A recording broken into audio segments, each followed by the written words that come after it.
ओम नारायणाय नमः। दोस्तों, आप सभी का स्वागत है। ईदिरा एकादशी में जो भी उपाय विशेष रूप से पितृ शांति, धन समृद्धि और भगवान विष्णु तथा माता लक्ष्मी की कृपा प्राप्ति के लिए लाभकारी माने जाते हैं और इन्हें श्रद्धापूर्वक करने पर उत्तम फल की प्राप्ति होती है। गुरु द्वारा बताया गया उपाय। लौंग की पोटली से धन संवर्धन। इंदिरा एकादशी की रात 7 लौंग लेकर उन्हें एक लाल कपड़े की पोटली में बांधें। इस पोटली को घर के पूजा स्थल पर रखें। फिर घी का दीपक जलाएं और मां लक्ष्मी एवं कुबेर की पूजा करें। 2 लौंग दीपक में अर्पित करें। ऐसा करने से पितरों की कृपा मिलती है और बिगड़े हुए कार्य सुधारने में मदद मिलती है। दिए जलाकर समृद्धि का आह्वान। इस रात भगवान विष्णु एवं माता लक्ष्मी के समक्ष 11 तिल के तेल वाले दिए जलाएं।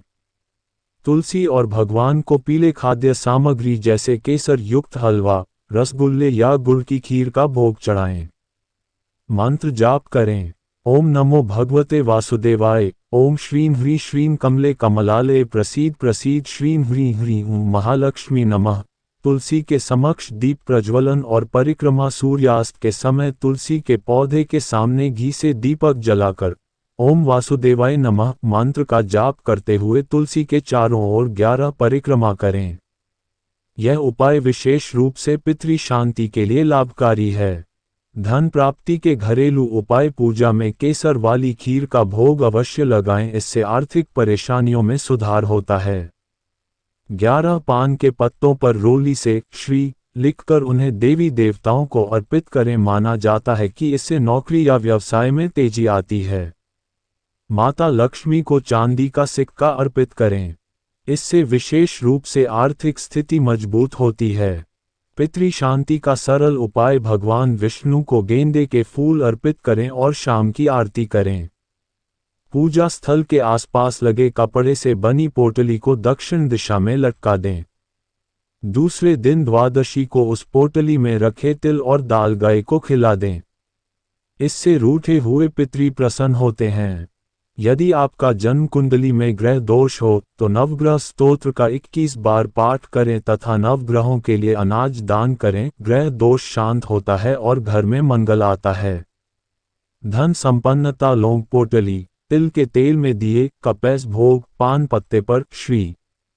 पितृ शांति। लौंग पोटली, पूजा विधि, तुलसी परिपूर्णता, तिल दाल से पिंडदान।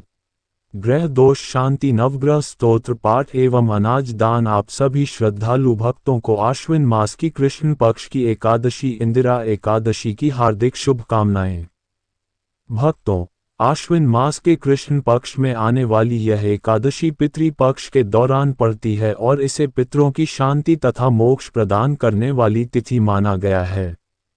शास्त्रों के अनुसार इस दिन विधिपूर्वक व्रत, उपवास, पिंडदान, तर्पण, अन्नदान तथा भगवान विष्णु की आराधना करने से न केवल व्रतधारी के समस्त पापों का नाश होता है, बल्कि उनके पितरों को भी तृप्ति। आश्विन मास की कृष्ण पक्ष की यह विशेष एकादशी इंदिरा एकादशी वर्ष 2025 में सितंबर महीने में किस तिथि को पड़ रही है? कई लोगों के मन में भ्रम है कि यह व्रत 17 सितंबर को रखा जाएगा या 18 सितंबर को। तो आज हम इस भ्रम को स्पष्ट करेंगे और आपको बताएंगे इस एकादशी का सटीक व्रत तिथि, पूजा का शुभ मुहूर्त, पितृ पूजा की विधि, क्या करें क्या न करें, व्रत के नियम, सावधानियां और इस दिन पितरों को कैसे तृप्त किया जाता है। यह एकादशी केवल धार्मिक अनुष्ठान भर नहीं है, बल्कि यह आत्मा की शुद्धि और पूर्वजों की कृपा पाने का एक श्रेष्ठ माध्यम है। यदि इस दिन श्रद्धा और नियम पूर्वक व्रत रखा जाए, भगवान विष्णु की पूजा की जाए, पितरों के नाम पर तर्पण और पिंडदान किया जाए, तो न केवल पितरों को मोक्ष प्राप्त होता है, बल्कि वे प्रसन्न होकर अपने वंशजों को आशीर्वाद प्रदान करते हैं। शास्त्रों में स्पष्ट रूप से उल्लेख है कि इंदिरा एकादशी का व्रत केवल व्रतधारी के लिए ही नहीं, बल्कि उसके समस्त पितरों के कल्याण के लिए भी अत्यंत फलदायी होता है। इसीलिए इसे पितृ मोक्ष की द्वार कहा गया है। इस दिन किया गया उपवास, कथा श्रवण, दान और पुण्य सभी का फल कई गुना बढ़कर प्राप्त होता है। ये दिन न केवल भौतिक सुख संपत्ति देने वाला है, बल्कि आत्मिक शांति और दिव्य कृपा का भी अद्भुत अवसर है। तो भक्तों, इस एकादशी पर हम सब मिलकर भगवान विष्णु की आराधना करें, अपने पितरों को श्रद्धा सुमन अर्पित करें और उनके मोक्ष हेतु कर्म करें। आप सभी को पुनः इंदिरा एकादशी की शुभकामनाएं। ओम नमो भगवते वासुदेवाय। इस दिन का व्रत केवल एक साधारण धार्मिक अनुष्ठान नहीं है, बल्कि यह आत्मा और पूर्वजों के बीच के अटूट संबंध का प्रतीक है। जो भी भक्त श्रद्धा और नियम पूर्वक इस दिन उपवास करता है, वह न केवल स्वयं अक्षय पुण्य का भागी बनता है, बल्कि उसके पितरों को भी गंगा स्नान और तर्पण का पुण्य प्राप्त होता है।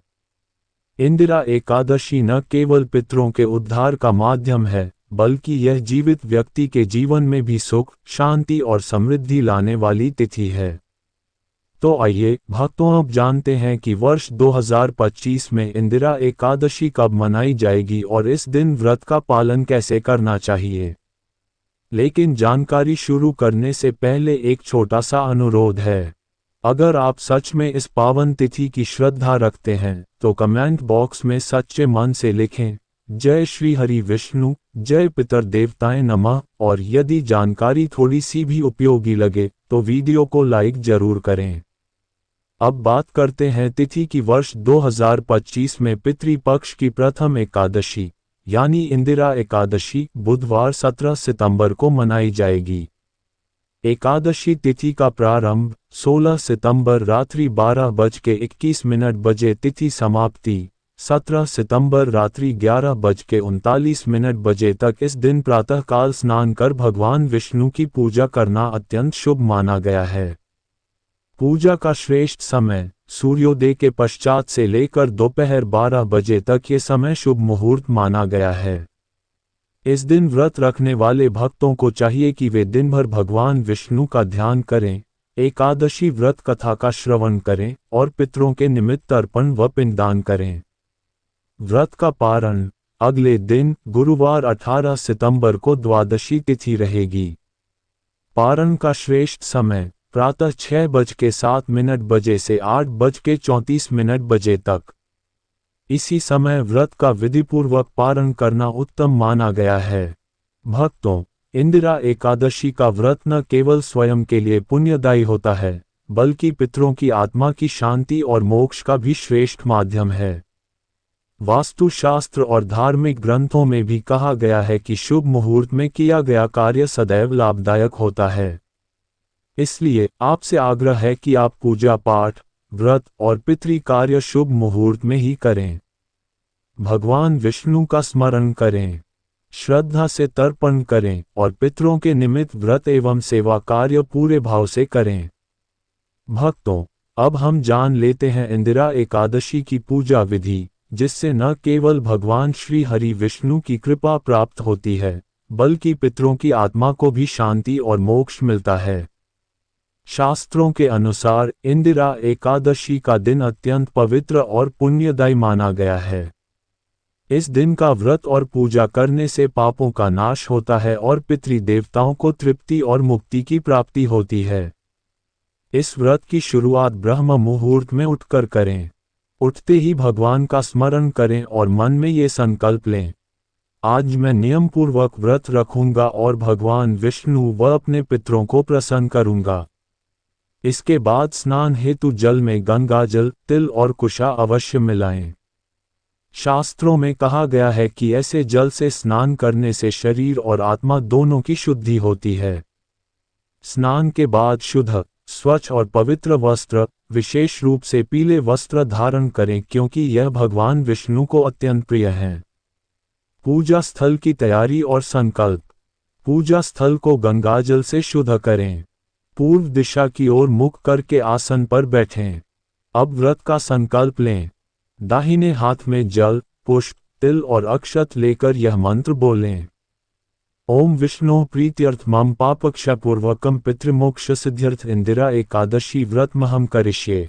संकल्प पूजा का मूल आधार है। इसके बिना व्रत अधूरा माना जाता है। भगवान विष्णु की पूजा विधि। भगवान विष्णु की मूर्ति या चित्र को पीले वस्त्र पहनाएं। उनके समक्ष धूप, दीप, फल, नैवेद्य और पूजा सामग्री रखें। पूजा सामग्री में हो शुद्ध जल, पंचामृत, धूप बत्ती, दीपक, पीले फूल, तुलसी दल, मौली, चंदन, चावल, नारियल, मिठाई, फल, सूखे मेवे और सात्विक पकवान। पूजा की शुरुआत करें भगवान गणेश की वंदना से, ओम गम गणपतये नमः, ताकि पूजा में कोई विघ्न न आए। फिर शंख बजाएं और भगवान विष्णु का ध्यान करें। उन्हें पंचामृत से स्नान कराएं और मंत्र बोलें, ओम नमो भगवते वासुदेवाय नमः। भगवान को पीले फूल और तुलसी दल अर्पित करें। विशेष ध्यान दें, कम से कम 11 तुलसी पत्र अवश्य चढ़ाएं। दीप जलाते समय ओम दीपज्योतिषे नमः। धूप अर्पित करते समय ओम धूपाय नमः। नैवेद्य अर्पित करते समय अमृतोपस्तरणमसि स्वाहा। अंत में आरती करें और विष्णु सहस्त्रनाम या भगवद गीता का पाठ करें। व्रतधारी पूरे दिन ओम नमो नारायणाय या ओम नमो भगवते वासुदेवाय मंत्र का जाप करता रहे।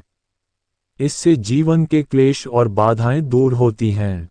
पितरों का तर्पण और पिंडदान। इंदिरा एकादशी विशेष रूप से पितृमोक्षदायिनी तिथि है। तर्पण के लिए दक्षिण दिशा की ओर मुख करके दाहिने हाथ से तिल, कुशा और जल अर्पित करें। ओम पितृभ्यः स्वधा नमः। ओम मातामहभ्यः स्वधा नमः। ओम सर्वेभ्यः पितृभ्यः स्वधा नमः। यदि संभव हो तो चावल, तिल और गुड़ से बने पिंड भी अर्पित करें। शास्त्रों में बताया गया है कि ब्राह्मण भोजन, अन्नदान और गौ सेवा करने से पितर अत्यंत प्रसन्न होते हैं। पूरे दिन उपवास करें। यदि स्वास्थ्य अनुमति न दे तो फलाहार या केवल जल लें। अनाज, दाल, चावल, गेहूं, प्याज, लहसुन, मांस, शराब और अन्य तामसिक वर्जित भोजन न करें। केवल सात्विक आहार लें। फल, दूध, दही, नारियल, मूंगफली, सिंघाड़े का आटा, कुट्टू, शकरकंद, राजगिरा, शहद और ताजे फल। पूरे दिन संयम और शांति से रहें। क्रोध, कलह, असत्य भाषण और दूसरों की निंदा से बचें। रात्रि जागरण करें। भजन, कीर्तन और मंत्र जप से वातावरण को पवित्र करें। द्वादशी को प्रातः स्नान कर पुनः विष्णु पूजा करें। फिर तुलसी जल और फल ग्रहण कर व्रत का पारण करें। ब्राह्मण या साधु को भोजन कराएं और दान दक्षिणा अवश्य दें। धान, तिल, गुड़, फल, सब्जी, वस्त्र और जल दान करना इस दिन विशेष पुण्यकारी है। गौ सेवा का महत्व भी अत्यंत विशेष है। गौ माता को घास, चना, गुड़ से रोटी, लड्डू, फल आदि अर्पित करें।